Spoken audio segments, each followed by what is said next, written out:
Olá pessoal, boa noite. Estamos começando mais um podcast. Esse é o quarto podcast do nosso programa. Hoje nós temos duas presenças ilustres. Eu sempre falo isso aqui. A pastora Eliane. Boa noite, Eliane. Boa noite. Tudo bem? Tudo ótimo. Estou muito feliz de estar aqui. Que maravilha. Estamos também com a presença da missionária Andressa. Eu sabia, eu só estava só lhe testando, Andressa. Tudo bem, Andressa? Tudo bem. Prazer em tê-la aqui conosco. Igualmente. Quero mandar um abraço também para o nosso homem do som ali, que ninguém consegue vê-lo, porém é o cara que nos ajuda aqui. E para você que está chegando aí, que está nos assistindo, muito obrigado, sejam bem-vindos. Desde já quero te pedir, se inscreve no nosso canal, aperta o sininho que é muito importante para que o YouTube possa enviar para mais pessoas também. E outra coisa, o like. Gente, o like é muito importante, tá bom? Se vocês fizerem isso, eu vou dar um beijo em cada um de vocês. Tá ótimo? Hoje nós iremos falar de um tema muito importante, família. Família é a base de tudo. Família é a base da sociedade. E nada mais, nada menos do que a pastora Eliane, que é pastora e psicoterapeuta. Esse nome é muito difícil para mim, mas eu vou, ao término do programa eu tenho certeza que eu vou pegar isso daí. Pastora, muito obrigado por estar aqui. Fale um pouco do seu ministério, da sua igreja, onde fica, o endereço. Fique à vontade. Sim. Nosso ministério fica aqui em São José dos Pinhais, no Jardim Cruzeiro, né? Rua Antônio Vidolin, número 960. Igreja Missão Filadélfia da Aliança. Então, ali é onde Deus preparou tudo e é onde tudo começou. Até o interesse pela psicoterapia, pelo ser humano, em conhecer melhor as pessoas, né? Sim. Através do ministério, o Senhor começa a desvendar algumas coisas, né? Que a gente começa a ter mais interesse em conhecer o ser humano. É verdade. E quanto tempo de ministério? Nós estamos com 11 anos. Nossa, que 11 maravilha. anos de Aqui ministério. mesmo? Aqui em São José. São José? São José dos Pinhais. Mas aqui é a sede da igreja? Sim. Existem outras igrejas que fazem parte? Não. Nós estamos só ali naquele local, né, para consolidar, né? É um tempo de consolidação, é um tempo de trazer para perto, né, esses membros. As pessoas estão precisando muito desse aconchego. É verdade. E isso é maravilhoso, né? Quando a gente se dedica à obra de Deus, à palavra de Deus. E não é fácil, né? A gente que tem um chamado para ser líder, não é fácil, existem muitas dificuldades, muitos problemas, mas graças a Deus e pela misericórdia de Deus, né, Andressa? Isso mesmo. Deus vai nos sustentando, né? Aqui também é a Andressa. Andressa, me fala um pouco mais de você. Há quanto tempo você está com a pastora? Me fala aí um pouco mais do seu ministério. Fazem aproximadamente 7 anos que eu estou na Missão Filadélfia da Aliança. E desde que eu estou lá, na verdade, foi um divisor de água na minha vida, porque eu iniciei minha vida com Jesus, né, com 12 anos de idade, conheci a Cristo, tive experiências sobrenaturais, porém, quando eu entrei na Missão Filadélfia da Aliança, eu pude ver que o que eu conhecia de Jesus, de Cristo, de quem Deus era apenas uma gotinha de um oceano, assim, né? E lá eu fui muito confrontada, né? Isso me ajudou a crescer muito, né? Tanto pessoalmente como ministerialmente, né? E me trouxe esse amadurecimento mesmo, onde eu pude ver o Senhor agindo ainda mais na minha vida. Sim. Mas você tem quanto tempo de missionária? Você é missionária? Yes. Quanto tempo? 4 anos. 4 anos. Ó, que maravilha. Mas já rodou o mundo? Ainda não? Ainda não. Ainda não. Missionária urbana, né? É só uma preparação, né? Porque o campo ainda é amplo, né? Exatamente. Sou jovem, né? Você é jovem? Quantos anos? 15 anos? Não. 15 anos você me falou ali atrás? 15, né? mais 15, né? 18. Mais um pouquinho ainda. Tomara. Enfim, muito obrigado, viu, Andressa? Esse é um bate-papo inicial para a gente ficar à vontade, porque hoje nós iremos falar, como eu disse, um tema muito importante. Pastora, sobre esse trabalho, a senhora falou do seu trabalho como pastora, agora me fala um pouco do seu trabalho como psicoterapeuta. Há quanto tempo a senhora atua? Há quanto tempo a senhora está nessa área? A psicoterapia, eu acho que eu já atuava antes até de eu me formar, né? Porque o trabalho pastoral, ele não deixa de ser um trabalho que envolve todas as emoções, Nós trabalhamos durante alguns anos ali no Ministério com batalha espiritual, então nós fazíamos um trabalho muito intenso e pessoal, não era algo genérico. Vamos fechar a igreja, fechar o local, pegar 1000 pessoas e vamos fazer um trabalho, um treinamento. Não, era algo muito individualizado. Certo. Nós perdíamos, não perdíamos, né? Eu acho que nós, quando fazemos um trabalho como esse, você ganha uma pessoa totalmente transformada. A Andressa falou algo que foi um divisor de águas para a vida dela, e foi o primeiro trabalho que foi feito quando ela chegou, foi esse de batalha espiritual. Um grupo de líderes, mulheres ministram mulheres e homens ministram os homens. Então, em todas as áreas, você vai começar a conhecer a história de vida dessa pessoa, a árvore genealógica dela, e aí você começa a descobrir aonde que ficou a brecha para que realmente houvesse uma entrada, né, do inimigo de uma forma que pudesse trazer transtornos, trazer problemas psicológicos. E aí a gente sempre trabalha, a igreja sempre fez isso. Né? Então, o meu interesse pela psicoterapia foi exatamente para conseguir ir além da parte espiritual. Porque existem momentos que tem pastores que espiritualizam tudo. Tudo ou é Deus ou é o diabo. Isso. E essa realidade não é verdadeira. Nós sabemos que tem a área científica, eu respeito muito, né, os embasamentos científicos. Então, quando a gente começa a entender a ciência, você fica maravilhado, porque você percebe que a Bíblia é totalmente científica. Sim. Nós tivemos um trabalho há um tempo ali na igreja, que veio uma psiquiatra, onde ela estudou anos e anos a fio da vida dela para fazer aquele trabalho. E antes dela entrar, eu tinha uma fala com a igreja, e a minha fala era totalmente espiritual. Eu trouxe ali a parte espiritual dos envolvimentos, porque as pessoas não percebem, mas automaticamente a gente se envolve com algumas coisas que, no final de contas, a gente recebe um cartão de crédito do Senhor. Mas, no final das contas, você vai ter que pagar a conta. Não tem como você ter o cartão, você gastar e não ter como pagar.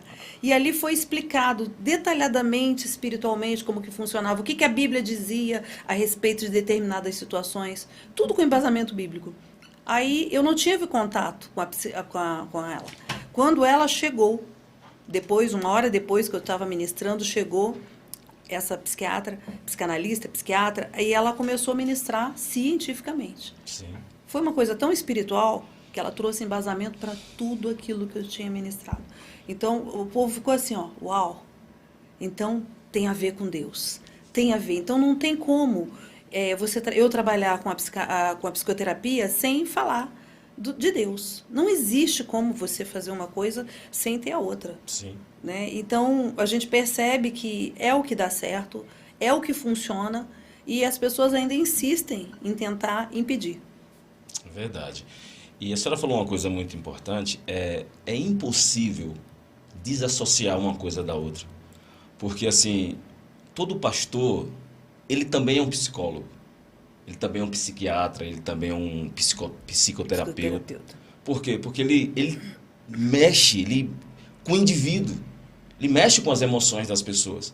São muitas pessoas ali que ele tem que ouvir, tem que procurar compreender, para resolver. Pessoas que têm problemas, tanto problemas emocionais como problemas financeiros, enfim. Todas as áreas. Em todas as áreas. Então, como a senhora acabou de falar, não é apenas algo espiritual. As pessoas têm essa coisa de espiritualizar tudo. Tudo é espiritual. E pode me chamar de você. Você. Então, tudo é espiritual e acaba esquecendo das coisas naturais. Eu costumo dizer que são as coisas naturais. As coisas do dia a dia, as coisas que tem que ocorrer, tá? Porque às vezes assim, a gente se preocupa muito com as coisas espirituais e acaba esquecendo as coisas naturais, Andressa. Exatamente. E às vezes o que precisa ser trabalhado é as coisas naturais. Exatamente. Para que depois Deus possa também trabalhar no espiritual. Então você não pode, essas duas coisas não podem andar separadas. Andressa, para você como missionária, qual a sua maior dificuldade em fazer missões? Porque o fazer a obra de Deus não é fácil. Não.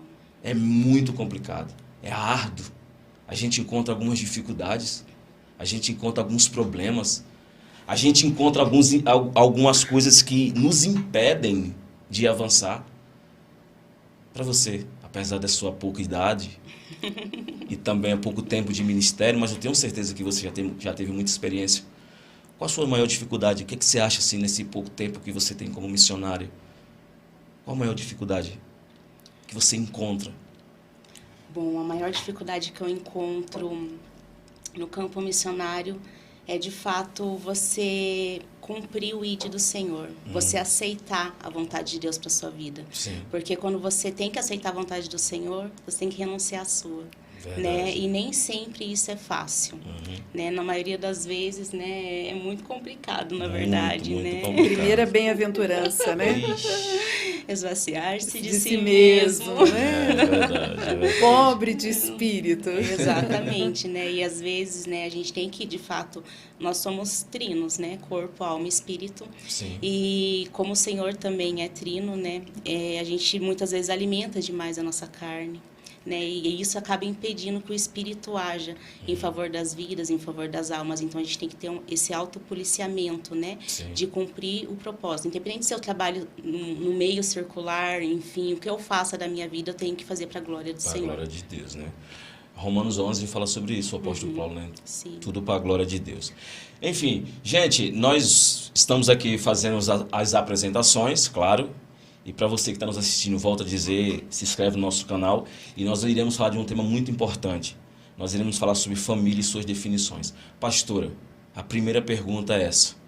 O que é família e as suas definições?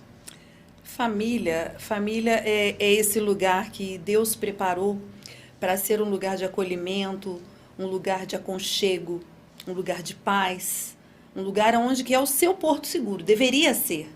Mas esse mesmo lugar, ele pode se transformar num campo de batalha. Ele pode se transformar num lugar de solidão. Mas, na definição do dicionário Aurélio, ele diz que a família são pessoas aparentadas que vivem, em geral, na mesma casa. Sim. E que, em geral, a formação é de pai, mãe e filhos. E, atualmente, tem essa transformação, né, essa modernidade toda no contexto social. Hoje, nós temos as mais diversas conceituações de família, né? E uma das coisas que a gente tem percebido muito é a família monoparental, que é onde um dos genitores, eles é que comandam essa casa com os seus filhos. Sim. Então, ou é a mãe com os seus filhos, ou é o pai com os seus filhos. Isso está sendo muito comum. E sem contar as outras diversidades de conotações que as pessoas dizem que ser realmente família, mas é onde as pessoas ali, elas estão formando as suas crenças e a sua identidade. É através da família.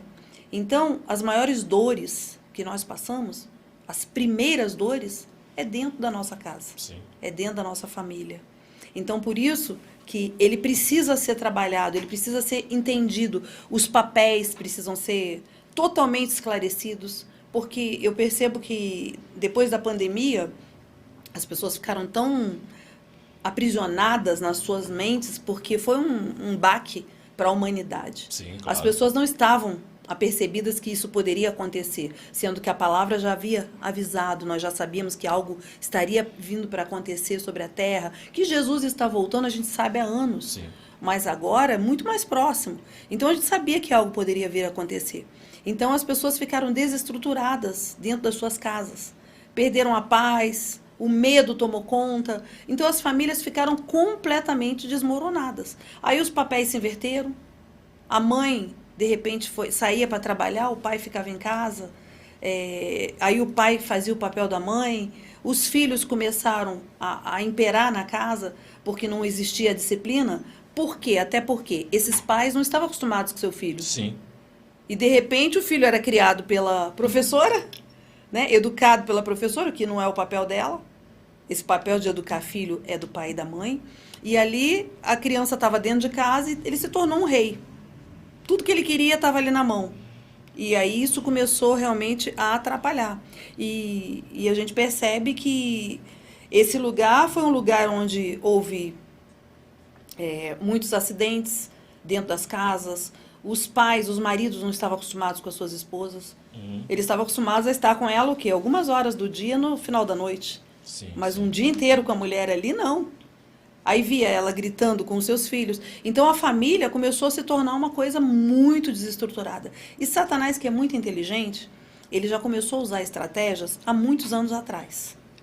Quando o inimigo começou a lançar algumas séries na televisão, isso há anos atrás, há muitos, não estou falando de agora, há muitos anos, ele começou a colocar, incutir na cabeça do jovem, que qual era o problema dele estar tendo relacionamento com várias mulheres?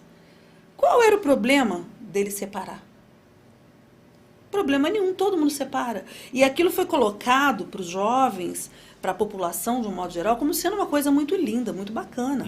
Era o mocinho da história, que ele tinha várias mulheres. Aí, de repente, ele tinha a mulher dele, e aí ele preferiu separar, arranjar outra, a outra foi muito bem aceita, foi tudo muito... E essa história começou a acontecer.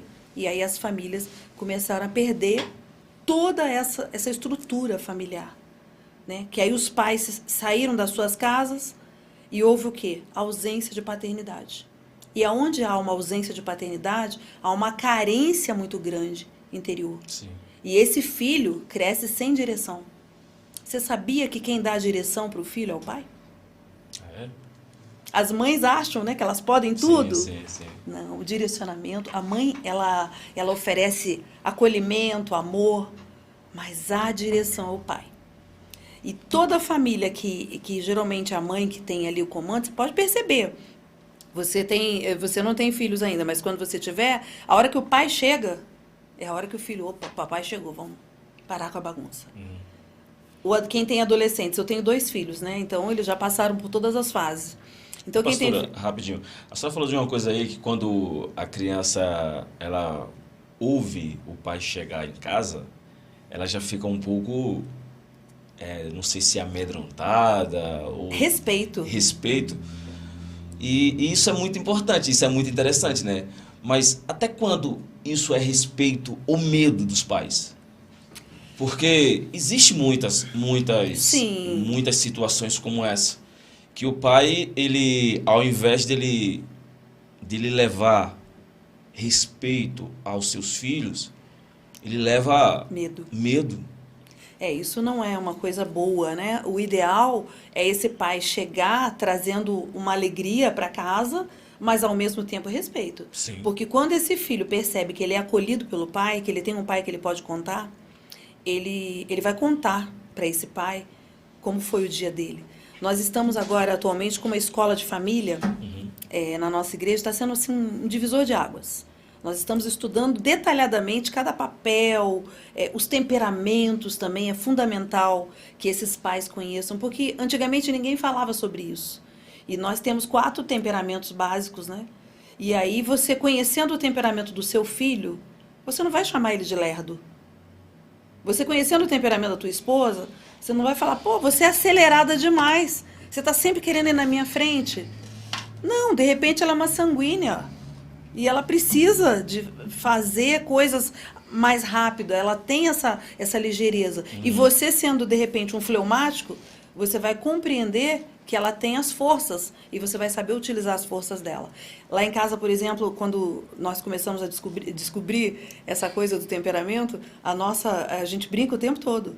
Eu chamo ele às vezes, ô doutor Fleuma, você pode fazer isso com mais rapidez? Aí ele, opa, já estou indo lá fazer, entende? Sim, e aí eu reconheço que eu sou uma sanguínea, que muitas das vezes a gente vai fazer, eu me controlo. Entende? Então é muito importante. E esses pais, quando eles descobrem como funcionam os seus filhos, ele começa a se envolver, ele passa a não ser esse pai opressor. Porque antigamente era assim, né? Chegou o pai, o chinelo está na mesa, vai ser tudo do jeito que eu quero. Hoje em dia, graças a Deus, os pais estão começando a querer descobrir como que esse filho funciona. O que eu digo, você que ainda não tem o seu, quando você tiver, procure conhecer seu filho e trazer para ele memórias maravilhosas enquanto você estiver com ele. Não importa se você vai ficar com ele 2 horas do dia ou se você vai ficar 20 horas. Mas procura fazer um tempo de qualidade. E isso é fundamental para criar esse respeito. Vai criar um respeito, ele vai olhar para você, ele vai pedir sua opinião e ele não vai ter medo de você. E é o que muitos pais invertem. né, tentando, não, tem que ser do jeito que eu quero, esse menino não melhora. São palavras que jamais deveriam estar no dicionário de um pai ou de uma mãe, porque nós precisamos ser esse instrumento para conduzir o nosso filho para uma vida adulta equilibrada. E a gente recebe, como pastor, eu recebo muitos jovens totalmente desequilibrados. Eu tenho adolescentes, eu estou lidando agora com adolescentes que estão chegando recentemente na nossa próxima, né? E a gente vê que a pessoa é toda aprisionada, ela não tem autoestima. Andressa chegou assim, você olhava para ela, olha para essa mulher hoje, vê se ela não tem autoestima. Diferente, com certeza. Completamente, né? Completamente. Então isso, além da presença de Deus resgatar, quando você tem conhecimento de si mesmo, quando você sabe quem você é, qual o temperamento que você tem, qual vai ser a reação que eu vou ter se você me irritar. Eu sei qual a reação eu vou ter. A Andressa sabe qual a reação ela vai ter. Então, isso deixa com que o Espírito Santo trabalhe melhor. E exatamente quando ela começou a falar ali de uma das bem-aventuranças, né, que foi a primeira, né, que Jesus trouxe para nós, que é o ser pobre de espírito. Sim. Eu falo muito isso na escola de família. Nós estamos trabalhando debaixo de Mateus, né, 5. E ele fala que nós precisamos ser pobre de espírito. E a gente entendia, até um tempo atrás, que esse pobre de espírito é aquela pessoa, né, que ela é pobre de espírito. Não. Esse pobre de espírito que a palavra do Senhor fala para nós é você ser vazio do seu próprio eu. Quando você se esvazia do seu eu, você não vai ter nenhum problema com o teu cônjuge. Você não vai ter nenhum problema com o teu filho. Que o dia que o cônjuge chegar lá atacado, nervoso, falou uma palavra que você não gostou, você vai entender, opa, eu não sou eu vou me esvaziar agora, não vou me irritar, não vou me estressar, porque as maiores desavenças que acontecem dentro das famílias é justamente por esse querer. Ai, mas eu não merecia isso. Esse espírito de autocomiseração que o ser humano acaba tendo por si, eu não mereço. Por que ele fez isso comigo? Poxa, ele atrasou, a gente marcou tal hora. Eu não mereço que ele esteja atrasado tanto tempo. Mas aí quando eu estou esvaziada de mim mesmo e que o Espírito Santo de Deus começa a entrar e preencher esse lugar, eu falo, peraí, se ele atrasou é porque teve um motivo. E eu vou conversar, quando ele chegar, a gente resolve, vamos ver o que aconteceu. Então é muito mais fácil quando a gente vive sem ressalva, sem, toma lá da cá. Não, nós precisamos entender que a família é exatamente esse lugar que a gente precisa ter esse aconchego, ter essa recepção. A criança, eu vi uma vez um trabalho, um vídeo maravilhoso. O bebezinho foi tirado, 1 aninho, 2 aninhos, tiraram de perto da mãe e levaram esse bebê para uma sala. Ele ficou naquela sala vazia. A criança começou a chorar desesperadamente. E ali eles colocaram as batidas do coração da mãe no áudio, bem alto. Tum, tum, tum. E aquele bebezinho começou a ouvir aquilo, começou a acalmar. Tum, tum. Por quê? Porque a referência que ele tem como bebê de 1 aninho é uma mãe que ama.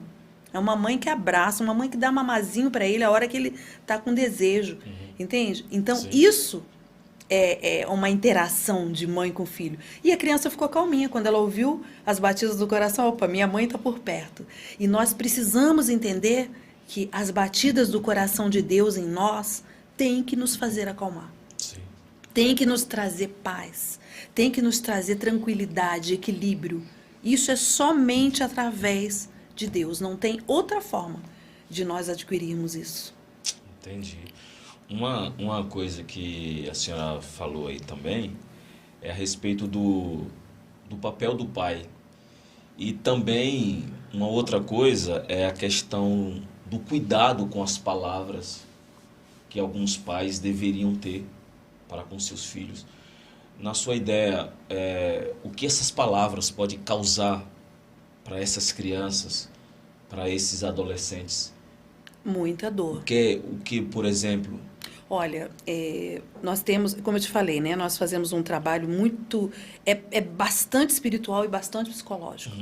Então, por exemplo, quando nós fazemos o trabalho e a gente coloca lá que a pessoa precisa liberar perdão para quem feriu. Os papéis que ficam lá na frente, os que mais recebem perdão são os pais. São os que mais, porque é o pai que fala, você não vai dar em nada, você vai ser isso. Menina, olha essa roupa, você tá parecendo uma isso. Ele tá declarando para ela algo que ele jamais poderia falar. Ele tem que declarar exatamente o contrário. Parece loucura. Quando eu aprendi isso, foi um divisor de águas. Porque a gente, quando é mãe muito jovem, você não sabe como lidar. E se você tem um filho com TDAH, que é transtorno de déficit de atenção e hiperatividade, ou você enlouquece, né, porque você não sabe o que fazer, ou você vai pesquisar. E aí você fica ali, meu Deus, como é que eu vou fazer? A criança não para, ele não tem paradeiro. Aí você começa a profetizar. Profetiza que você vai ser um homem maravilhoso, você vai ser um grande empresário, você vai abençoar missões, você vai abençoar a vida de muita gente. Olha para a filha, ela lá com aquela roupa. Filha, essa roupa aí não está adequada. Mas eu quero te dizer, você é linda, você não precisa andar nua assim. Vamos colocar uma roupinha mais bacana, que você vai ficar mais elegante, que você vai ser mais valorizada, filha. Pastora, e desculpe, porque a gente vai viajando, fluindo, né? vai viajando aqui. E essa questão da roupa, por exemplo, isso se tornou para muitas jovens um padrão de beleza. O que você vê de pessoas, de jovens, sabe, adolescentes, que usam roupa curtas, e elas compreendem, têm isso como algo lindo, algo que pode chamar a atenção, não deixa de chamar a atenção, mas para algo negativo. Exatamente. Né? E é muito complicado. É difícil, né? Mas por isso que eu te falo da importância da família. Se essa adolescente, ela tem uma mãe que fala, filha, você quer atrair o teu futuro esposo pelo tamanho do seu bumbum e pelo o número dos teus seios, você vai atrair esse homem enquanto tiver tudo bonitinho. Sim. A hora que você tiver perdendo volume, que começar a cair tudo, ele vai te abandonar e vai te trocar por outra. Então, o que você prefere? Ter um esposo que te respeite, que ame você pelo teu caráter, pela tua conduta, que admire você pelas suas qualidades, por tudo aquilo que você aprendeu de virtude, de valores, ou que ele te admire só pelo tamanho das tuas coxas e das tuas pernas? Aí você vai entrar num ciclo vicioso, que hoje a gente vê muitas mulheres que são lindas entrando e se tornando monstros, porque elas vão para a área da beleza. Eu não estou mais satisfeita com essa bananinha aqui da perna, eu agora quero um botox aqui, eu quero um beiço do tamanho do não sei o quê, de uma linguiça. E elas começam a se deformar. Eu vi recentemente uma menina que... Ela era paniquete, uma menina linda. Ela está completamente diferente, o seu visual, de tanto procedimento. Por quê? A mente dela, ela entende que ela só tem valor se ela tiver daquele jeito. E não tem, não é isso. O que Deus preparou para nós, seres humanos, é algo maravilhoso, é algo precioso. E o amor de Deus, quando ele vem sobre um casal, ele é uma coisa maravilhosa, é uma interação fantástica que Deus faz. E que não vai ter outra pessoa que vai tirar esse olhar que você tem por aquela pessoa. Pode, lógico, a gente admira, né? A gente vê agora as academias, tem mulheres lindíssimas, claro, com os corpos assim maravilhosos, mas e quanto tempo isso permanece? Até quando? Né? Então, esse momento é o momento que a família deveria orientar. Por isso que eu vejo assim, que muitas coisas que têm acontecido nos dias de hoje com as famílias, não é culpa delas. Eu fui chamada uma vez para ir numa casa, a mãe tinha perdido o controle dos filhos dentro de casa. Sim. E ela falava, olha, eles se trancam no quarto e é videogame dia e noite, dia e noite, dia e noite, dia e noite. Nem comida eles comem, eles pedem para eu fazer algo rápido, que eles já engolem rapidinho e continuam no jogo. Eles não param. Tá bom. E quem que deu para eles os computadores? A casa bem humilde, mas os computadores, naquela época, isso já tem mais de 6, 7 anos, naquela época, cada computador que ela tinha comprado para eles valia mais de 5 mil reais. Então você imagina que não é uma máquina comum. Sim, com certeza. Ela preparou o quarto para eles fazerem aquilo. Então, o que esses pais estão fazendo? Não, eu não tenho tempo para dar atenção, então deixa que eles joguem. Tá tudo certo, tá dentro da minha casa. E não tá tudo certo. Tá debaixo dos meus olhos, né, como dizem. Entende? Não tá tudo certo. O que ele tá jogando? Quem criou esses jogos? Nós fizemos um trabalho profundo sobre jogos. Nós tínhamos 1 hora de palestra só sobre jogos. A influência negativa que eles traziam sobre os jovens, sobre os adolescentes. Eles não interagiam mais, eles não sabiam mais conversar. Por isso que muitos deles entram naquela neura de sair por aí matando, atirando. A gente já viu várias situações, Estados Unidos está tendo com repetição, e os pais não acordam. De estabelecer regras. Ó, filho, você tem 1 hora por dia para fazer isso. Aí mais as outras horas nós vamos dividir o tempo. E é isso que a família precisa estabelecer. É essa divisão de tempos que ficou totalmente invertida. Se você colocar na roda da vida, fizer uma roda da vida, quanto tempo os pais levam no seu trabalho? O dia inteiro. Quanto tempo eles têm para conversar com seus filhos? Talvez na mesa? Quanto tem mesa? Que hoje não se tem mesa mais. Tá cada um com o seu celular na sua mesa, né? Comendo e postando e tirando foto do alimento. Então, nós precisamos voltar, retornar a esse tempo da mesa. A mesa é fundamental para a família. Eu, por exemplo, como eu trabalho bastante também, trabalho na vida secular, trabalho também como pastora, atendo algumas pessoas como psicoterapeuta. Então, é muita coisa, né? Eu estou trabalhando na escola de família, criando todos os conteúdos, ajudando, trazendo, fazendo mentoria de fora. Eu também busco mentoria para mim, porque eu acho extremamente necessário. Então, eu não tenho esse tempo de qualidade. Meus filhos já, cada um cresceram, né? Cada um mora num lugar. Aí nós estabelecemos um dia da semana, a gente se encontra na hora do almoço. Eu saio do meu trabalho, hoje foi esse dia. Eu saí do meu trabalho, eles vieram, os dois, pegaram os carros, vieram, meu marido, e fomos lá para o restaurante. Para nós termos um tempo de qualidade juntos. Isso é muito importante. E, por exemplo, como fazer, o que é necessário fazer para desconstruir essa ideia dessas adolescentes que têm crescido com essa ideia de um corpo bonito, de dedicar o seu tempo, não em coisas úteis, mas coisas desnecessárias, como a senhora acabou de dizer, sobre a questão de internet, que perde o tempo todo na internet. E muitos pais que também, como a senhora também falou, que colocam e permitem os jogos, a tecnologia, para que sem limite, e não dá, não, como é que eu posso falar? Não prestam atenção, não cuida. Monitorar. Não, isso, essa é a palavra. O que você acha, Andressa, disso?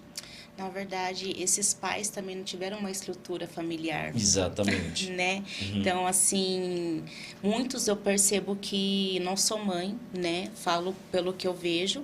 Muitos eu percebo que não tinha, né? Não tinha acesso a muita coisa, né? Teve uma infância muito privada, muito humilde, ou às vezes o pai ou a mãe não conversava, né? E acabou se repetindo isso, né, na vida dos filhos, né, de não ter esse diálogo, de não ter essa conversa, explicar sobre a vida, né, porque é necessário. Sim, né, assim como a gente aprende português e matemática, né, é necessário que a gente entenda finanças, né, são assuntos necessários, né, para que a gente não cresça realmente adultos desqualificados, adultos que não têm noção da realidade, né. E esses pais, eles vêm dessa linhagem, né? Dessa família que não teve estrutura, que não teve conversa. Sim. E ele também não reproduz conversa entre seus filhos. Né? E ele quer dar tudo que ele não teve. Né? Que ele acha assim, eu vou dar para o meu filho o que eu não tive. Essa é a ideia do melhor, né? Na cabeça dos pais, né? Eu vou dar aos meus filhos aquilo que eu nunca pude ter. Isso. E isso é um caminho errado. Exatamente. E hoje em dia, né, muitas famílias fugiram do controle, né, da mãe, do pai, né? Muitos filhos fugiram do controle e exige muito esforço, A partir do momento que foge do controle, exige muito esforço do pai e da mãe para que realmente venha ter esse momento de qualidade, igual a professora falou, que venha ter nessa rotina, né, de conversa, de diálogo, de presença, né, para que realmente esse filho ele venha vendo o pai e na mãe uma referência, para que ele venha se aconselhar, para que ele venha se espelhar também, né, tanto pessoalmente como profissionalmente, para que não cresça achando que a vida é ser youtuber, que a vida é fazer dancinha na internet. Não, mas essa é a realidade. Mas por isso a escola de família. Comecei a buscar essa escola de família porque eu vi a necessidade. Os pais completamente sem noção, as crianças de 3 anos dominando esses pais. Elas é que dizem o que querem vestir, o que querem falar, o que querem comer. É as crianças. Se fosse assim, eles seriam chamados de adultos. E nós, pais, seríamos as crianças. Pais que colocam uma criança de 4 anos para dormir no mesmo quarto, gente. Eu sou completamente contra, isso é um absurdo. Você está sexualizando teu filho. De repente, você não quer que seja instituído, que a escola ensine isso, mas você está ensinando dentro do teu quarto. Ou você acha que ele é cego, que ele é surdo, ou que ele é mudo, ou que ele é doente? Que ele não vai ver. Na hora do sussurro lá, né, ele vai saber o que está acontecendo. Ele vai querer saber. Ele não vai entender, mas vai ter curiosidade. E da pior forma, ele vai procurar saber. Então, nós precisamos entender que existem determinadas condutas que não são adequadas. Então, a responsabilidade tem que retornar para esses pais. Mas o que aconteceu? Também que isso trouxe também para as famílias uma desestrutura. A necessidade de ter e não de ser. E aí essas mães saíram para ter. Elas saíram das suas casas e foram ter. E largaram os seus filhos com quem? Com as babás, com as avós, com as professoras. Que responsabilidade essas 3 pessoas, por exemplo, teriam com essa criança? De educar? Nenhuma. Vó não tem esse papel. A professora não tem esse papel. A babá, muito menos. E o que aconteceu? O número de abusos aumentou, triplicou. Porque a criança fica largada. Ele não é teu filho. Se ele está no olho da mãe, a mãe está ali, ó, o tempo todo olhando. Filho, onde você está? O que você está fazendo? Deixou, terceirizou, já era. Então, nós precisamos entender que a responsabilidade dos nossos filhos é nossa, sim. Orientação e dá trabalho educar. Augusto Cury, ele fala muito sobre isso. Eu amo as postagens, aquilo que ele escreve, e ele fala muito isso. Educar dá trabalho. Mas é um trabalho que vai valer a pena para o resto das suas vidas. Porque vai ter momentos que eles vão crescer e que nós não vamos estar perto. E nós não vamos estar no controle. Sim. E aí ele precisa do quê? De Deus e de equilíbrio. Para sobreviver àquilo que aconteceu. E eu sempre indico, tem um livro de John Bevere, ele chama-se A Isca de Satanás. É fantástico esse livro. Ele fala a respeito das ofensas. Então, se, por exemplo, uma criança já é orientada em Deus a se esvaziar de si mesmo, ele não vai ficar ofendido. Ele não vai se sentir frustrado porque alguém o ofendeu, porque alguém falou algo para ele que ele não é. Ele sabe quem ele é. Então, se ele sabe quem ele é, ninguém vai mudar isso. E eu falo isso porque, na prática, como eu criei meus 2, né, eu falo para você, criar filhos no dia de hoje não é porque eu sou pastora que muda a história. As dificuldades são as mesmas. As mesmas, iguaizinhas. Eles recebem as mesmas informações que todos os jovens recebem do mundo. Eles têm os mesmos desejos carnais, as mesmas vontades e muitas das vezes eles cedem. Né? Os filhos de pastores, muitas das vezes, são os que dão mais trabalho. É real. É verdade. É real. É que os pastores não comentam. Não comento, mas é verdade, eu Né? sei disso. Mas eu, como pastor, eu posso te garantir. Dão muito trabalho. Primeiro porque muitas das vezes eles se sentem revoltados porque o pai ou a mãe tem que se dividir para todo mundo e não tem para eles. E essa é uma realidade pastoral, que é muito forte. Então, mas eu, por exemplo, a minha filha, eu criei ela dentro de ensinamentos mesmo, ela foi muito orientada. E eu falo para ela, hoje ela está adulta, né? Eu falo, se você fez alguma besteira na sua vida, não foi falta de conhecimento nem de orientação de mãe, que você foi muito bem orientada. E eu lembro que teve uma época da vida dela, ela tinha 8 anos, estava estudando em Bauru, interior de São Paulo, e eu tive que viajar para Curitiba, de volta para Curitiba. E na escola dela, na escolinha, como ela era uma menina nova na escola, e ela tinha vindo de Curitiba. Você sabe, curitibano é todo cheio de onda, né? Curitibano é bonitinho, é arrumadinho, é cheirosinho. O curitibano é diferente. Vocês estão vindo de fora, vocês sabem disso. Sim, Eu também sou de fora, eu sou do Rio. E eu vim para cá e falei, nossa, que povo cheiroso, povo bonito, diferente, né?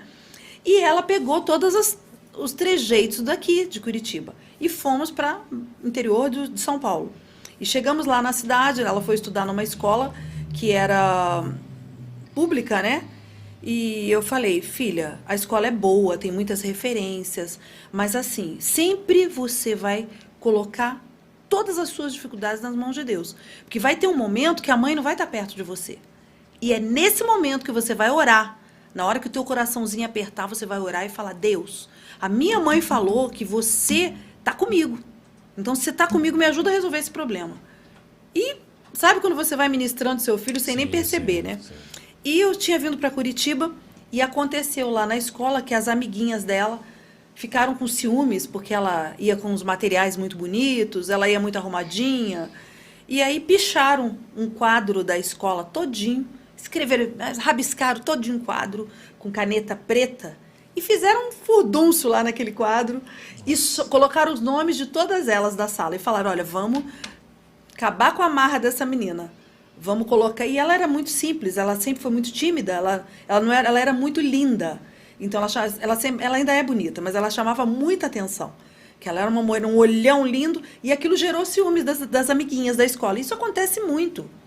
Poxa, então, aí ela escreveram o nome de todas elas, menos o dela. Para que a diretora olhasse e falasse, isso daqui foi fulana que fez. Na mentalidade delas, era isso que ia acontecer. E aí a Thalita ficou desesperada que eu estava viajando, eu ia ficar 3 dias para cá. Cadê minha mãe? E a diretora olhou aquilo, falou, Thalita, foi você que fez isso? Ela foi acusada, as meninas falaram, foi a Thalita que fez. Olha lá, pode olhar. Não tem o nome dela aí. Aí ela chorando, ela não sabia se defender, ela chorava. Aí ela lembrou, disse que foi pro banheiro orar. Orou e voltou. Ela disse que quando ela voltou, a diretora falou assim, pois olha, eu vou colocar vocês todas de suspensão. Vocês vão ficar 3 dias em casa, suspensas, por terem feito essa barbaridade. A Thalita não faria isso. Eu tenho certeza que não foi ela. A diretora entrou na defesa dela e conversou com ela, ela chorou, depois a diretora ligou para mim e eu falei, não, realmente isso não faz parte da minha filha e tal. Ela viu pelo nível de educação e tudo. Então, assim, Deus entrou com provisão ali no momento que eu não estava. Mas foi o quê? Um ensinamento que ela teve lá atrás. Não foi exatamente no momento, ai filha, tenha calma agora, Deus está contigo, que muitos pais falam isso. E o filho não teve nenhuma experiência com Deus. E ela foi vindo de várias experiências. Na vida adulta, os nossos filhos vão enfrentar situações que nós não vamos poder controlar. De repente, um aborto, né, espontâneo, a minha filha passou por isso, ela estava grávida, estava com 6 meses de gravidez, tudo perfeito, aquele netinho esperado, aquela criança amada, de repente, ela perdeu, a bolsa dela rompeu e ela perdeu. E a gente sabia até o que Deus estava nos falando naquele momento. E ela teve um preparo para passar por aquilo. Ela não precisou de psicólogo, ela não ficou traumatizada. Meses depois ela já estava com criança que nasceu na igreja no colo. Ela ama criança, ela tem um carinho por criança. Entende? Mas isso é um preparo que é feito aonde? Lá atrás. Lá atrás. E em Deus. Sim. E em Deus. Então é fundamental que os pais entendam sobre isso, ensine seu filho a se esvaziar do seu eu, da sua vontade. Ah, porque ele fez bullying comigo e disse que eu sou feio. Ué, você olha no espelho, você é feio? Você é filho de Deus, é a semelhança do Senhor. Você parece com o papai, com a mamãe. Então você é maravilhoso, não importa o que falem. Nem do teu cabelo, nem do teu tamanho. Esquece. O que importa é quem te ama. Amém. Maravilha. Esse é um assunto que, assim, me chama muita atenção, né? E tanto as coisas maravilhosas que a senhora falou aí, uma das coisas que eu peguei, e depois eu fico lembrando aqui, foi quando a senhora falou sobre a questão dos filhos dormirem com os pais. Nunca tinha parado para pensar nisso. O problema que isso causa. É forte. Cara, é muito... Né? E fica no subconsciente da criança. Então muitas crianças são traumatizadas pelos comportamentos dos pais, né? E outra coisa é quando, às vezes, a criança tem um comportamento e os pais não dão essa atenção para esses filhos, não sentam para conversar, não procuram entender o que está acontecendo. E, às vezes, se isolar num quarto, acha que é normal. E, de repente, tem muitos jovens ali com maus transtornos, com maus pensamentos, Sim. abatidas, depressivas. É muito complicado. Como fazer, pastora? Olha, Como fazer para resolver isso, para direcionar esses jovens, tirar esses jovens dessa situação? Porque são muitos jovens que passam é por verdade. isso. Precisa muito de um envolvimento da família. A OMS, né, a Organização Mundial da Saúde, ela fala que 30%, de 30% a 40% das crianças, elas já nascem com uma predisposição a algum transtorno, né? E que se isso é observado pelos seus pais até os 14 anos e tratado, ele tende a crescer um adulto tranquilo, um adulto que está sendo cuidado, que está sendo... Agora, quando eles chegam, e isso não acontece, desses 30%, se tem 5% que é tratado e é cuidado, é muito. E aí, o que acontece? Desses 30%, quando eles chegam na fase adulta, aí piora em torno assim, de percentual muito maior. Eles se tornam adultos problemáticos, adultos com dificuldades. Eu trabalho junto à prefeitura do município e eu vejo muita coisa. Adultos realmente completamente igual criança. Parece que você está lidando com jardim de infância, tem hora. Eu quero. Tem que fazer assim porque eu quero. Aí você fica... Por que você deixou a água ali? E brigam por causa de uma geladeira. Coisas assim, que parecem um jardim de infância. Tem hora que você... Tem momentos que você fala, espera aí, a gente está lidando com o quê? Com adultos? Mas por quê? Porque isso veio lá de trás. Não foi percebido. E vai gerando, e vai de geração para geração, e causa algo em massa, né? Na verdade, né? Sem limite. Sim. O que acontece? Esses dias eu faço alguns comentários aleatórios, né? Que não é científico, tá? É comentário meu, particular, assumo o que eu estou falando. Uhum. Mas daqui a alguns anos, e não são muitos, a gente vai ser obrigado a trabalhar com, no mínimo, se você tiver num grupo de 10 pessoas, você vai ter no mínimo uns 7 transtornados juntos com você. Meu Deus. E aí você que vai ser o diferente da turma. E vai ter que ter aceitação, porque vai ter que ter lei sobre isso, porque eles estão criando leis sobre tantos absurdos, estão virando lei. Então, nós vamos ter que aprender a lidar. E o que acontece? Os pais precisam conhecer os seus filhos. Comportamentos inadequados não são para serem negligenciados. Pais que têm filhos, por exemplo, com autismo, eles têm dificuldade de perceber, porque eles não querem ver. Não, meu filho é normal, extremamente normal. Tá bom, ele é normal, ele quebra tudo onde ele vai, ele é extremamente normal. Você vê que todas as crianças quebram tudo. Não, o pai precisa falar, não, peraí, vamos descobrir por que esse menino é assim? Vamos levar ele no psicólogo? Gente, psicólogo é um negócio tão bom. Psicoterapeuta, psicólogo, é algo que todo mundo devia ir, porque é muito bom, faz bem para dentro da gente. Então, levar a criança nesse ambiente onde ele vai ser analisado, onde vão ser identificado aquilo que está fazendo com que ele esteja com alguma dificuldade, isso vai trazer ele para a realidade. E ele vai ficar bem. E os pais precisam entender que eles são os condutores desses filhos. Então, através dos pais, tudo pode mudar. Mas a sociedade ainda tem muito preconceito em relação a psicólogos. Eu estava aqui falando, Andressa, eu ia falar justamente isso, né? Fale um pouco mais, Andressa, sobre isso. É verdade. Bastante, né? Muito Eles falam assim, eu não sou maluco. Sim, hoje, psicólogo não cuida de hoje maluco. em dia ainda é um pouco mais habitual, né? As pessoas frequentarem psicólogo, tentar fazer terapia e tal.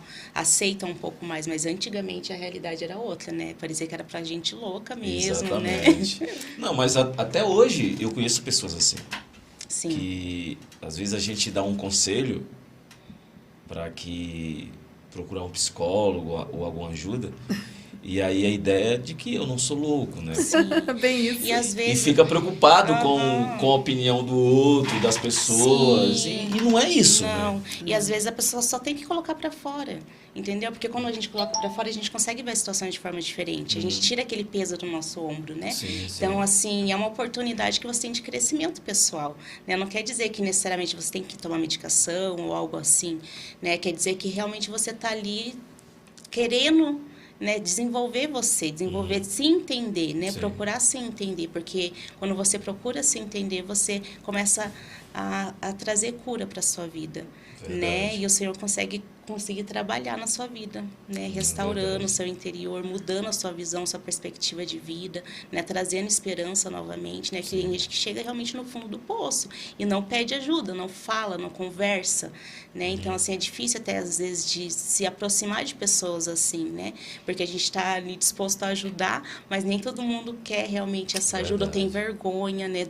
do que está sentindo, do que está pensando, sendo que todos nós somos humanos, né, todo mundo já pensou alguma bobeira algum dia na vida. Ah, quem nunca, né? Quem nunca? Né? Então, assim, o Brasil é o país mais ansioso do mundo, segundo a pesquisa. Né? Em 2019, eram 23% da população. Nossa. Mais de 19 milhões de pessoas. E depois da pandemia, aumentou para mais 25%. Ansiedade é excesso de futuro, né? Você Preocupação falou com o futuro. sobre ansiedade, eu já sofri muito de ansiedade. Nossa, eu sofri muito. Isso é falta de confiança em Deus. E outra coisa, amém, amém. E outra coisa, na verdade, eu estou falando isso para as pessoas ouvirem agora, né? Mas só a família e alguns amigos é que sabem, mas eu luto contra uma depressão desde os 16 anos. E isso tem atrapalhado demais a minha vida.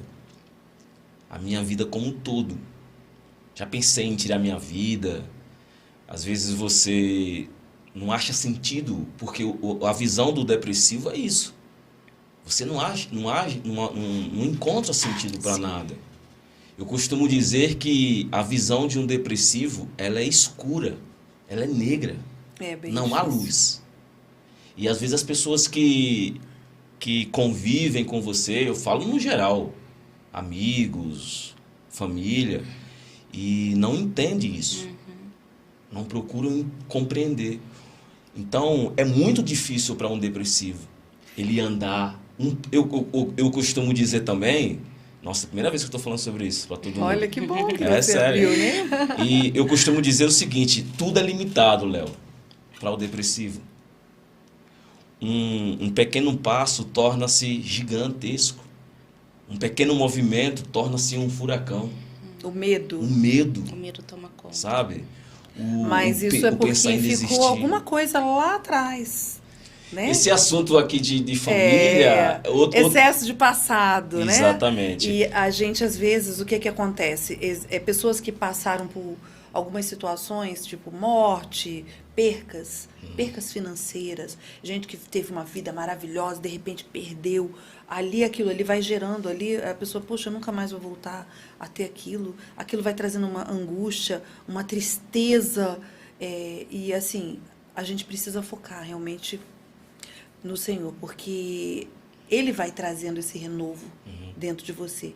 Ele vai começar a trazer a tua visão para o presente. Porque nós temos essa dificuldade. Ou vivemos no passado, ou queremos viver no futuro. Ou é ansiedade, ou é depressão. E você tem um presente lindo que está aqui. Diante dos teus olhos, né? Algo que ali, Deus quer trazer à existência. Sim. E é nesse presente que você tem que focar.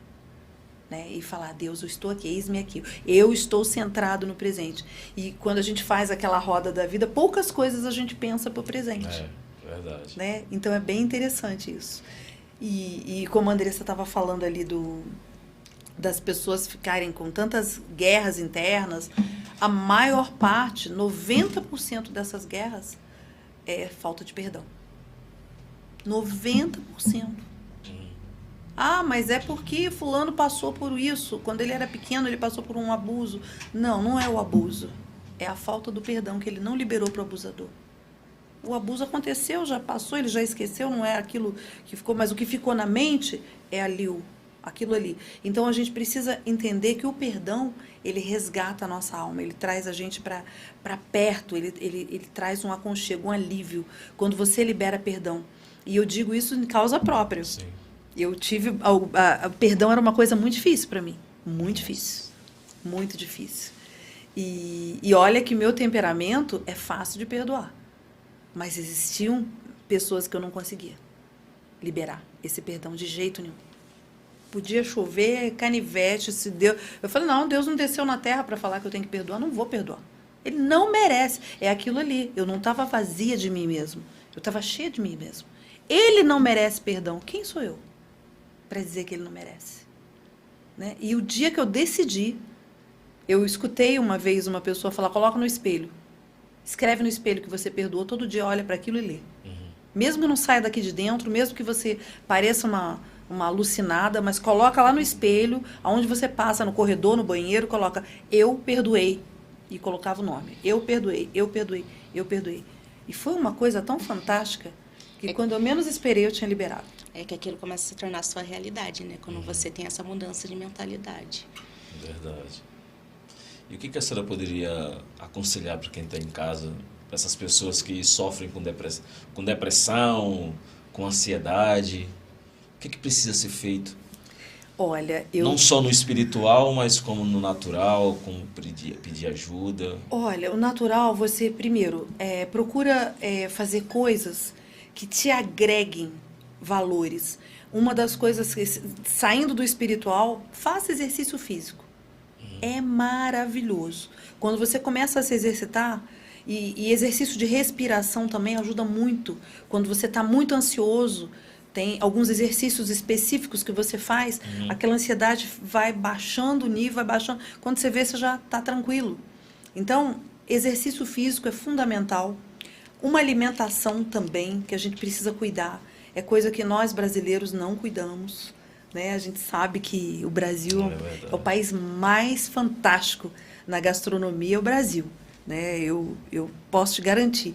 Eu estive na África, né? E eu fiquei olhando, né? A alimentação deles é tão fraca, tão pobre, né? Até a plantação deles é diferente. Eu vi a diferença de uma lavoura lá e uma lavoura aqui no Brasil. Então, nós temos tudo aqui no Brasil. O que a gente precisa fazer? Adequar essa alimentação. Vai ter um dia que você vai chutar o pé na jaca? Vai ter um dia que você vai comer uma bobaginha a mais, mas procura fazer uma alimentação adequada. Outra coisa que nós não fazemos e que é importante é suplementação de vitaminas. Nós precisamos muito, o nosso organismo precisa. Às vezes, a pessoa está precisando exatamente de uma vitamina específica para que equilibre. Se você fizer isso, for no médico, fazer uma avaliação, pede para ele, doutor, veja aí para mim, faça um exame, veja o que eu estou precisando. Se eu preciso de vitamina D, se eu preciso de magnésio. Magnésio é uma coisa fantástica. Eu hoje tomo magnésio na minha água todo dia. Todo dia eu ponho. É ruim, não é gostoso não. Mas eu ponho e faço um saborzinho de meio de água de coco. Todo dia eu faço a minha suplementaçãozinha de magnésio, tomo minhas vitaminas, por quê? Isso já, se o teu corpo já está funcionando legal, se os seus hormônios já estão bacana, a tua testosterona, a tua progesterona, vai tudo funcionar. Vai tudo ficar harmônico. E aí você vai olhar, opa, eu tô legal. Mas se já começa a parte física ficar desestruturada, o resto desaba. Entendi. Então, essa é a primeira parte. E a segunda parte, que eu acho fundamental, é a gente exercer a nossa fé. De alguma forma, você exercer essa fé de uma maneira cega é fundamental. Porque se eu creio, se eu acredito, eu tenho certeza de que ele vai fazer. Amém. Ele vai mudar algo. E ele muda. Verdade. Ele transforma. E a terceira dica seria o se autoconhecer. Buscar saber como é esse teu temperamento. Nós temos 4 temperamentos básicos, né? É o sanguíneo, o colérico, o fleumático e o melancólico. Um desses temperamentos, ele já é depressivo de natureza. Então, se você conhecer o teu temperamento e descobrir que você tem um desses temperamentos, você, já caiu a chave aqui, ó. Eu já tenho uma tendência a ser depressivo. Que tudo eu vou chorar, tudo eu sou mimimi. Ai, porque isso aconteceu comigo. Eu não, para quem entende de temperamento, você não precisa nem falar qual é. Né? Esse temperamento é um temperamento... A pessoa é incrível, é um profissional fantástico. Fantástico, profissionalmente. Ele tem foco, ele vai atuar, ele vai estabelecer, vai conseguir cumprir as metas, mas ele tem esse mimimi. Ele é muito dodói, ele chora, ele sabe, ele se sente ali, puxa, tá faltando algo. Então, o temperamento, você se autoconhecer também é fundamental, porque você vai entender o quê? As suas fraquezas e as suas forças. Entendi. Escola de família. Sábado agora nós vamos ter um trabalho só de temperamentos, teste de temperamentos. Vai lá na Missão Filadélfia da Aliança, vamos lá. que você vai se autoconhecer. Sim, você vai sim. falar, meu Deus, a pastora já bateu a ficha do meu temperamento. Então, por exemplo, sanguíneo. O sanguíneo, ele é um temperamento fantástico, ele é alegre, só que ele não dá continuidade. Ele não consegue ter o foco. Então, ele tem a força e tem a fraqueza. O sanguíneo ele anima todo mundo no ambiente ali. Ele vai lá e faz um furdunço. Vamos lá, gente! É o Chegou animado, o dia, né? vamos lá! E tal. Mas, de repente, primeiro embate que ele tiver, ele vai, pô, eu já fiquei desanimado, eu não gostei.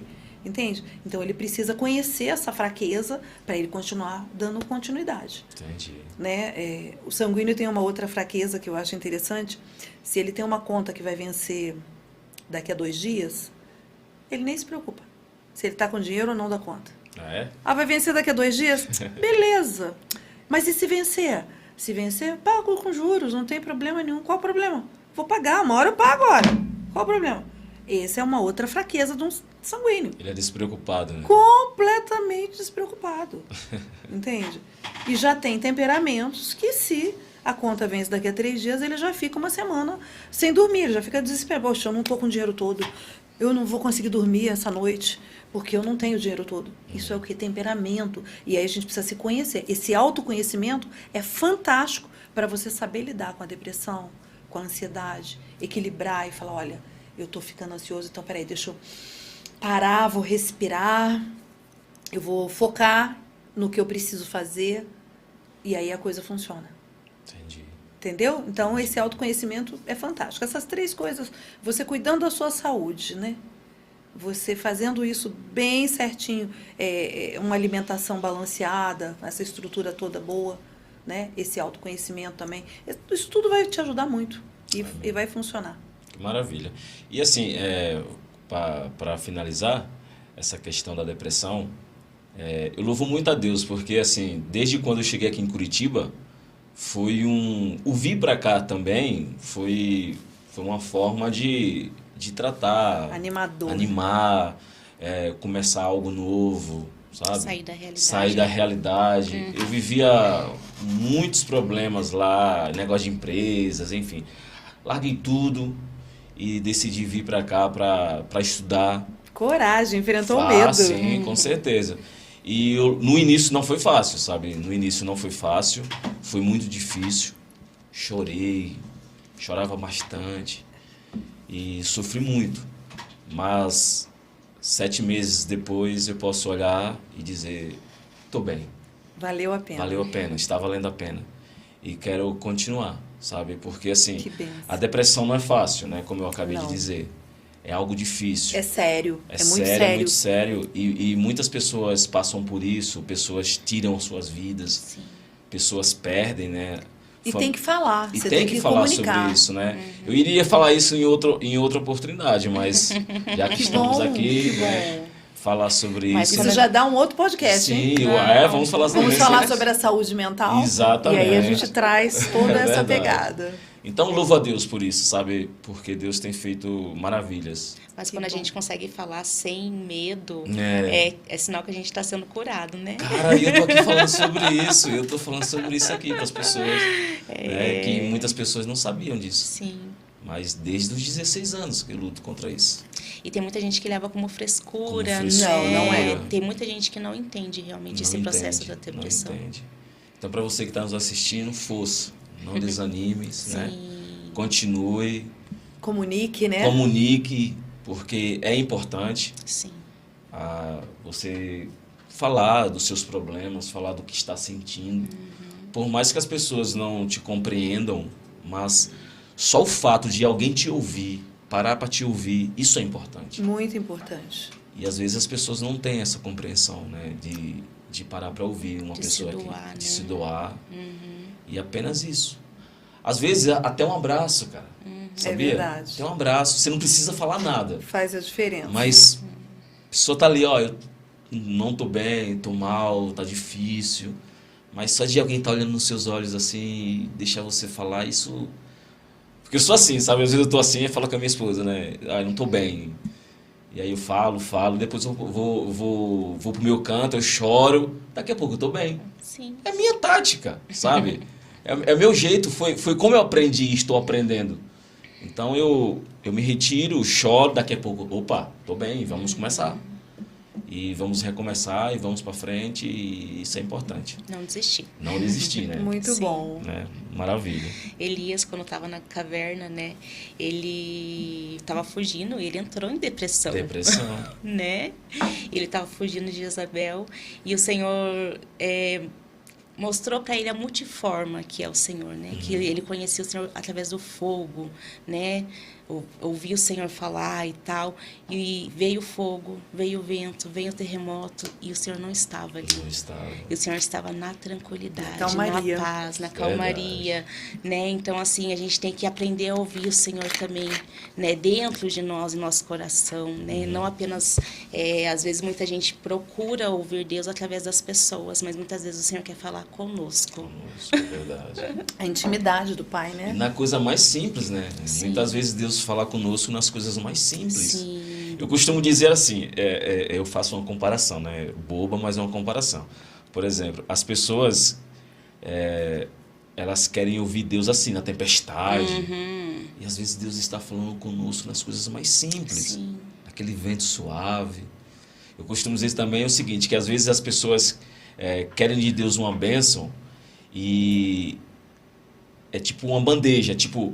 Uma bênção de Deus na visão das pessoas Pronta. é uma bandeja pronta, né? Cheia de coisas. E Ele quer construir essa bandeja. Exatamente. E às vezes Deus está nos abençoando com uma grande bandeja e no meio da bandeja uma azeitona.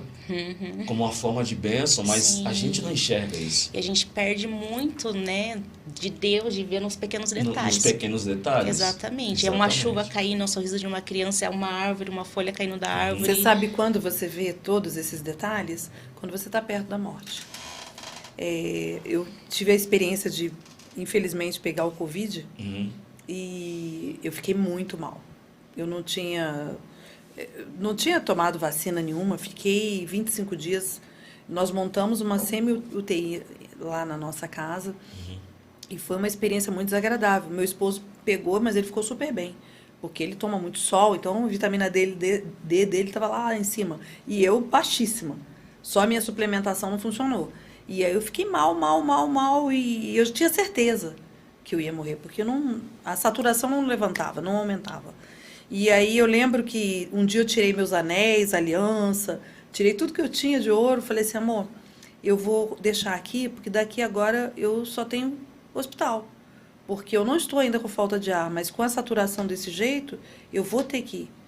Porque os médicos falam, né? Se a saturação chegar a tal, você tem que ir para o hospital. Aí eu tirei a aliança, coloquei, mas fraca, assim. Pra você ter uma ideia, na primeira semana eu perdi 10 quilos. Só na primeira semana. Eu fiquei 25 dias. Fiquei muito mal. Aí na segunda semana, que era para ter aquele pico de melhora, eu tive um pico de piora. Aí fiz pneumonia, pulmão quase todo comprometido. Fiquei muito mal.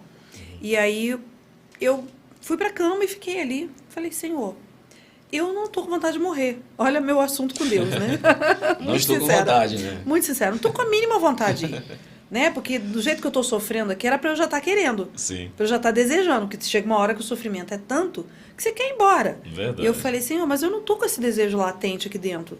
Me ajuda. Se realmente o Senhor quer me levar, então o Senhor fala comigo, faz eu, sabe, me conformar e tal. Aí eu senti o Espírito Santo falando para mim, filha, abre o teu celular. Eu não conseguia mexer no celular, não conseguia abrir o celular. Abre o seu celular que eu quero falar com você. Eu falei, pronto. Agora eu vou abrir, vou ficar procurando lá uma pregação, alguma coisa. Não, eu abri aleatoriamente, peguei o celular, comecei a mexer, nada me interessava, porque eu estava sem força, sem vontade de ver nada, de ouvir nada.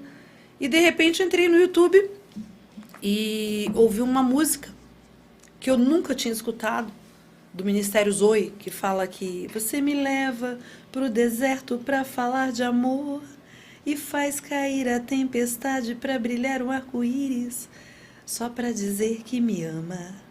Aí quando eu ouvi aquele louvor, eu senti a presença de Deus entrando naquele quarto de uma forma tão real. E ele falando, filha, eu fiz a tempestade cair para você enxergar o arco-íris. E você ouvir eu te dizendo que eu te amo. Nossa. Foi uma coisa assim tão fantástica que dali eu peguei meus anéis tudo de volta, coloquei no dedo. Falei, não vou morrer não.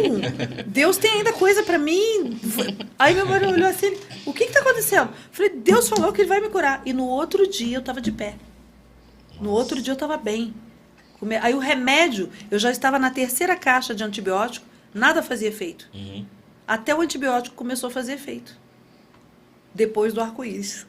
Nossa. Então, maravilha. assim, é fantástico. Sim, quando sim. você tem essa certeza, né? De que ele está ali falando. Que maravilha. Deus é maravilhoso, né? Às vezes a gente para assim e se faz, fica se fazendo, fica se questionando. Eu não mereço. Existem muitas coisas que a gente fica assim, cara, eu não mereço. Eu sou tão falho, eu sou tão pecador. E aí, as misericórdias de Deus sobre as nossas vidas, né? Eu estava ouvindo um louvor também e falava sobre isso. E o cantor ele dizia o seguinte, muitos se foram e eu estou aqui. Não sei o motivo de eu estar aqui, mas aquele que tem um motivo de eu estar aqui, ele sabe todas as coisas.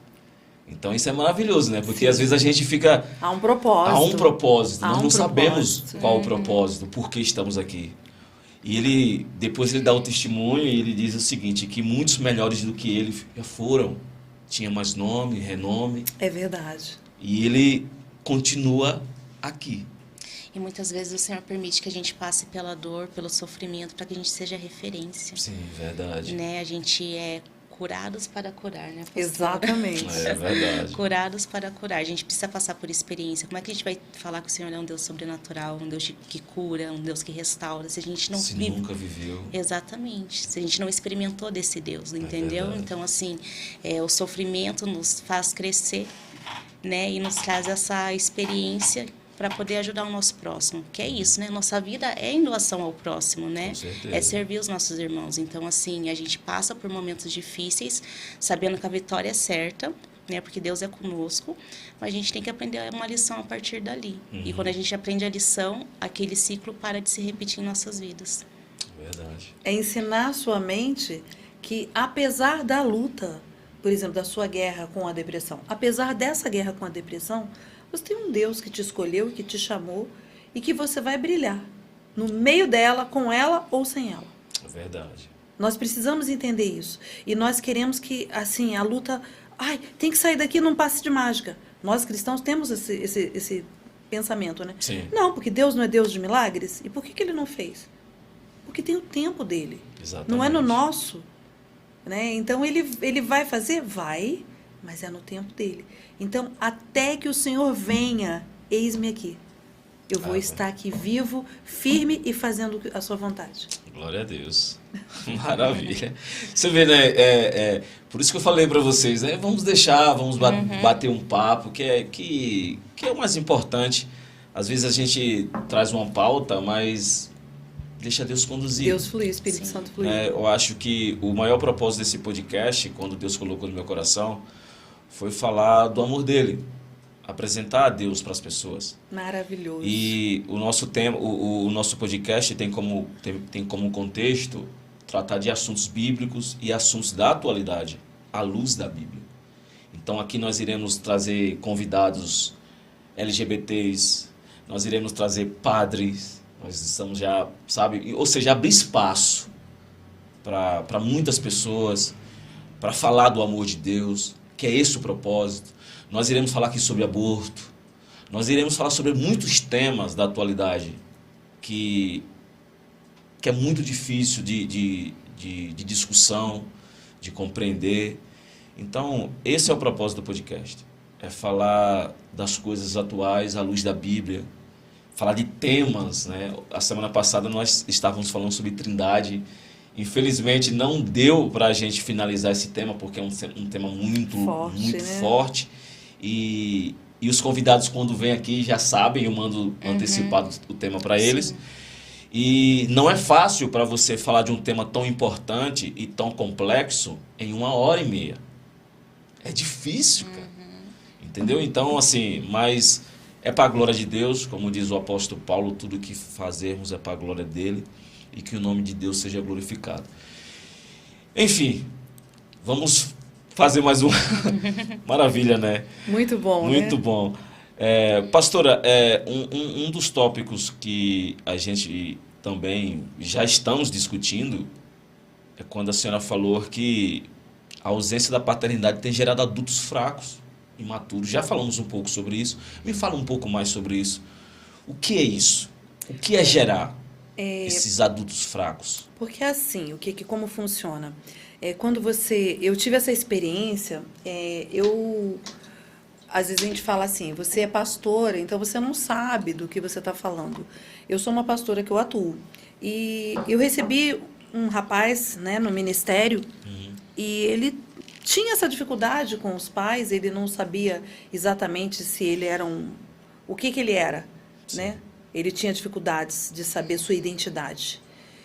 E eu conversei com ele e ele falou assim, olha, meus pais mudam, a cada ano eles mudam de lugar, vão morar num lugar diferente. Eu não consigo criar raízes, eu não posso estudar, eu queria muito fazer uma faculdade. Eu falei, você queria ou você quer? Ele, eu quero. Eu falei, ah, tá. Então já é uma grande coisa você me dizer que você quer. E aí ele veio conversar e aí eu falei com ele, falei, você precisa estudar para passar na faculdade. Ele, mas eu não tenho como ficar aqui. Se eu passar em Curitiba, como que eu vou estudar? Sim. Eu falei, você vem morar comigo, na minha casa. E peguei e adotei um rapaz de 20 anos. Nossa. E ele tinha uma série de situações, de dificuldades. Um menino muito bom, muito carente. E ali eu falei para ele, falei, só que é o seguinte, você vai se estabelecer, você vai ter que se adequar ao formato da família. Né? Meu filho está casando, foi na época que o meu filho casou, então vai ter o quarto dele e você vai morar, você vai ser meu filho. Sim. E ele veio. Aí ele falou, mas como é que eu vou passar numa faculdade? Eu falei, se você vai passar, você tem algum problema de cognitivo? Você tem problema mental que você não possa estudar? Não. Então você vai estudar. Mas eu não sei como vai estudar. Você vai estudar e você vai passar. E outra coisa, vai passar numa federal. Porque eu não vou pagar a faculdade para você. Ele arregalou o olho. Eu falei assim, eu não paguei dos meus filhos, não. Nenhum deles. Então, você também, você não está como filho? Então, vai estudar. E foi, assim, muito incrível. Porque ele olhou aquela palavra e falei, você pode, você consegue. Para de ficar se olhando como coitadinho, que você não é coitadinho. Você é inteligente, você pode. E ele passou. Nossa. Passou. E ali eu falei assim, olha, você vai ficar conosco no período todo da faculdade. Nós vamos te ajudar com passagem, com alimentação, com roupa, tudo que você precisar, a gente vai te ajudar. Quando você se formar, ó, tchau. Formou, você já vai voar. Sim. E foi muito interessante. Ele ficou conosco, né? A Andressa sabe de quem que eu falo, ela conheceu. E ele cresceu muito como pessoa, muito. Porque eu falava assim, eu estou fazendo psicanálise, psicoterapia, você vai ser meu estudo vivo. Aí ele dava risada. Eu falei assim, para de procrastinar. Você está procrastinando. Por que você sabe que tem que fazer um trabalho e deixa para fazer o trabalho na última hora? E quando a gente começa a estudar, a psicologia ela fala que algumas feridas que nós temos, o seu corpo fala. Eu não preciso saber. Só de olhar para o teu corpo físico, o jeito que você entrou no ambiente, eu já analiso, eu já sei qual é a ferida que está te doendo ali, para ser tratada. É muito interessante isso. E ali, quando eu comecei a fazer o curso, ele dava risada, né? Eu falei assim, olha a tua ferida qual é. E tal. Aí ele, puxa vida, Aí ele ficava quieto, ele ria. E foi muito interessante, que aí ele foi aprendendo. Hoje ele tá uma outra pessoa, ele conversa, ele se comunica, ele tá trabalhando já na área de publicidade, ele já faz uma série de trabalhos maravilhosos. Então, assim, eu me senti muito feliz de poder ter sido essa válvula ali que empurrou, né, que muitas das vezes não foi bom a forma, porque a pessoa sente, né, é como a Andressa falou, é um confronto. Sim. Você ser confrontado, você ser observado e falar, não, olha, você está errando nisso, nisso, nisso. Ele nunca tinha lido um livro. E eu falei, você vai precisar ler. Porque se você não ler, você vai continuar o ciclo familiar que você teve. Você precisa ler para você se formar na faculdade, você precisa ler para entender de cultura, para saber de pessoas. E ele não entendia nada. Hoje, se eu quero saber alguma informação, eu peço para ele. Nossa. Eu faço, me diz uma coisa, você sabe sobre esse assunto, sobre isso, ele vem e deslancha. Porque hoje ele já é interessado nas coisas. Então, por isso que eu falo que o papel do pai é fundamental. Ali, naquele período de tempo, foram 4 anos que ele ficou comigo, foi um período que ele teve uma mãe e um pai para dizer, ó, assim, assim. E ele olhava muito o meu esposo como referência. Então, essa falta de identidade que ele tinha, ele começou... Tinha hora que eu olhava para ele e falava assim, ih, pastor, eu brincava, chamava ele, ô pastor, porque ele estava com o mesmo comportamento do meu esposo. Então, ele precisa, o filho, ele precisa de uma referência. Então, esse papel do pai é fundamental nessa referência. E ele começou a observar como que funcionava, como que era. Então, esse papel é fundamental do pai. De ser essa referência para esse filho. De poder dizer, ó, isso aqui é assim que faz. Isso aqui não é assim que você faz. E dizer sim, e muitas das vezes dizer não. Porque os pais acham que criar filhos hoje é só dizer sim. O não é necessário, porque se você não aprender a ensinar seu filho que o não é importante, que ele vai ter que ouvir não, ele vai começar a ouvir não lá fora e ele vai querer morrer. Nossa, interessante. No primeiro trabalho que ele tiver, que ele for demitido... É algo novo, né? Será algo novo para ele, né? Sim. Algo confrontador. Sim. Eu tive uma escola de educação infantil e eu tinha muitos alunos até... Era uma graça. Tinha desde o berçário até a pré-escola. Tinha até o terceiro ano.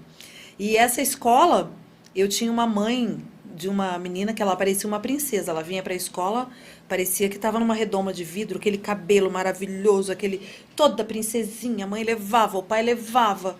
Aí teve um ano que quando você troca o ano, a criança muda de professor. Não é o mesmo professor que vai estar com ela. A mãe foi na escola e falou assim, falou assim, olha, eu gostaria muito que você trouxesse minha filha, aquela professora, para dar aula para minha filha. E eles eram muito bem de vida, né? E eu conhecia a mãe, conhecia a casa, a criança, aquele quarto de princesa, tudo maravilhoso, aqueles véus de princesa. Eu falei, mãe, eu preciso te explicar uma coisa. A sua criança, ela é maravilhosa. Mas ela precisa aprender a lidar com as diferenças, com as mudanças. Ela precisa ouvir um não. Ela, não, mas é que ela não vai se adaptar a outra professora. Ela vai se adaptar. Porque ela é extremamente dócil e adaptável. E todas as professoras que nós temos são maravilhosas. E essa mãe insistindo. Eu falei, mãe, deixa eu te dar só um cenário para você entender. Imagine a sua filha, com 15 anos, ela se apaixonou pelo vizinho da frente. Ela está apaixonada pelo vizinho da frente. Ai, mãe, como ele é lindo. E você é essa mãe que criou ela nessa redoma de vidro. Só que o vizinho da frente, ele gosta da filha da empregada do lado. É a filha da empregada. Entendi. Da faxineira lá do lado. Ele é apaixonado pela filha da faxineira. Você acha que a sua filha vai conseguir esse menino? Você acha que você vai poder ir lá, pegar ele pelo braço e falar assim, olha, eu vou te dar um carro zero para você namorar minha filha? Então, a gente precisa educar eles desde pequenos para que eles entendam que percas fazem parte da vida. Que relacionamentos frustrados a gente vai ter, todo mundo vai ter na vida. Entende? Mas também vai ter sucesso. Maravilha. Thomas Edison, para descobrir a lâmpada, ele teve que errar 1000 vezes para ele conseguir fazer um acerto de acender uma lâmpada. E hoje a gente tem essa lâmpada aí. Então, as crianças precisam aprender isso desde cedo. Amém. Maravilha. Gente, nós estamos chegando quase ao nosso final do nosso podcast. Papo muito bom, muito ótimo. Um assunto desse, como eu digo sempre, né, é um assunto muito importante. Infelizmente não dá, né, para a gente falar sobre sobre todos os temas, né, sobre tudo relacionado à família, e a gente vai tentando conduzir e pegar o que pode ser passado mais próximo. E para você que está em casa, mais uma vez eu te convido, inscreva no nosso canal, deixe o seu like aí e compartilhe, tá bom? Nós estamos aqui com a presença da pastora e psicoterapeuta. Olha só! Acertei! Não me peça para repetir, tá? Não me peça para repetir. Eliane, da Igreja Filadélfia. Missão Filadélfia da Missão Aliança. Missão Filadélfia da Aliança. Jardim Cruzeiro. E também com a missionária Andressa. É só para ela falar, mas tudo bem. Gente, muito obrigado por vocês estarem aqui. Eu estou muito Obrigada, foi um feliz. prazer. E pode ter certeza de uma coisa, ajudou muitas pessoas, como me ajudou. Que bom. Esse tema é um tema muito, muito importante para mim também e para muitas pessoas. E que Deus possa abençoar a vida de vocês, o ministério de vocês. E a gente vai marcar uma outra oportunidade para falar mais sobre isso. Amém. E, gente, e outra coisa aqui, é muito importante que você se inscreva no nosso canal e aperte o sininho, aquele sininho, parecendo o sininho da igreja. Você vai lá e aperta ali e dá o seu like. Por quê? Porque como o nosso canal é novo, o YouTube ele segura e retém um pouco os vídeos. Então é importante que você se inscreva, compartilhe, para que o YouTube possa entregar o nosso vídeo, o nosso conteúdo a mais gente. E aí nós vamos ter mais visualizações, tá bom? E muito obrigado, pastora. Suas considerações finais e Andressa também, pastora. Eu quero agradecer a oportunidade, né? E dizer que sempre vale a pena acreditar em Deus, porque Ele é fundamental, né? E nós somos totalmente dependentes do Senhor e tudo aquilo que Ele move é para o nosso crescimento. Até aquilo que parece que não é bom é para o nosso crescimento. Então, que você possa ser muito abençoado pelo Senhor. Eu quero deixar um salmo que eu guardo sempre, que quem me conhece já sabe que é o salmo da minha vida. E ele mexe muito com as nossas emoções. É o salmo de número 51, verso 10, que diz assim: Cria em mim, ó Deus, um coração puro, e renova dentro de mim um espírito inabalável. E é inabalável em Deus. Amém. Amém? Glória a Deus. Maravilha, Andressa. Também gostaria de agradecer a oportunidade, né, de estar aqui e falar um pouquinho do amor do Senhor, né, e o Senhor, Ele é fiel, né, a gente tem que acreditar que Deus tem um plano melhor para as nossas vidas, o que Ele sonha para nós é maior, é mais profundo, Sim, né, verdade. é muito grande, né, a gente tem que confiar crendo e seguir nos passos de Jesus. Que maravilha. Então é isso. Já estamos finalizando. Quero agradecer a todos que estão em casa. Muito obrigado pela companhia. E para vocês que vão assistir, outro abraço. Muito obrigado. Valeu. Tchau.